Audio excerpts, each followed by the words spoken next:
Good morning, praise lord. యేసుతో ప్రతిదినం మన కార్యక్రమానికి ప్రేమతో స్వాగతాన్ని తెలియజేస్తున్నా. నిజంగా మనందరికీ ఒక డిజైర్ ఉంటుంది. నిజంగా మనందరము మన ఫ్యూచర్, ఈవెన్ మన పిల్లల ఫ్యూచర్ ఎలా ఉండాలని ఆశపడతామంటే కనుక మనందరం ఉన్నతంగా ఎక్స్పాండ్ అవ్వాలని, ఒక్కొక్క మెట్టు ఎక్కుతూ విస్తరించాలని, ఉన్నతమైన స్టేజ్కి వెళ్ళాలని ఆశపడతాం. That's not at all bad. ఉన్నతమైన స్టేజ్కి వెళ్ళాలని ఆశపడడం తప్పులేదు. కానీ దేవుని వాక్యము ఉన్నతమైన స్థలాల్లోకి మనం వెళ్ళగలగాలి అంటే, ఉన్నతంగా ఎదగాలి అంటే ఏ దారిలో వెళ్ళాలని చిన్న స్టెప్స్ మనకు చూపిస్తుంది.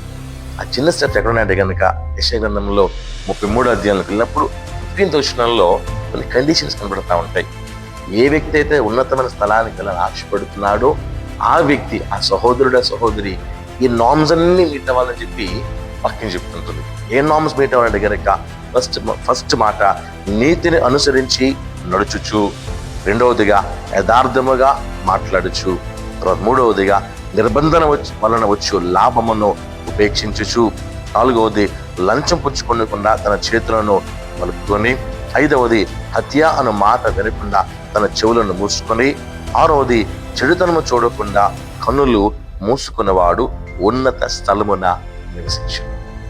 ప్రియమైన సహోదరి, సహోదరుడా, నా ఫ్యూచర్ చాలా బాగుండాలి, నా పిల్లల ఫ్యూచర్ చాలా బాగుండాలి ఆశపడడం తప్పేం కాదు. కానీ ఆశపడుతున్న నీ ఆశ, నీ కోరిక తీరాలంటే these are the things God is expecting from us. మనలో ఈ మార్పుని దేవుడు కోరుకున్నాడు. నీతిని అనుసరించి నడుచుకునే వారముగా, యథార్థంగా మాట్లాడే వారముగా, నిర్బంధన అంటే మరొకరిని అప్రెస్ చేయడం వలన, ఇబ్బంది పెట్టడం వలన వచ్చే లాభాన్ని ఏమాత్రము తీసుకోనకుండా, లంచం పుచ్చుకోకుండా, తర్వాత హత్య అను మాట వినకుండా, తర్వాత చెడుతనాన్ని చూడకుండా మన జీవితాన్ని ఈ విధంగా మౌల్డ్ చేసుకోగలిగితే దెర్ ఇస్ నో డౌట్ నీవు, నీ ఫ్యామిలీ ఉన్నతమైన స్థలంలో దేవుడి నామ విమార్థమై నిలబెట్టబడతారు.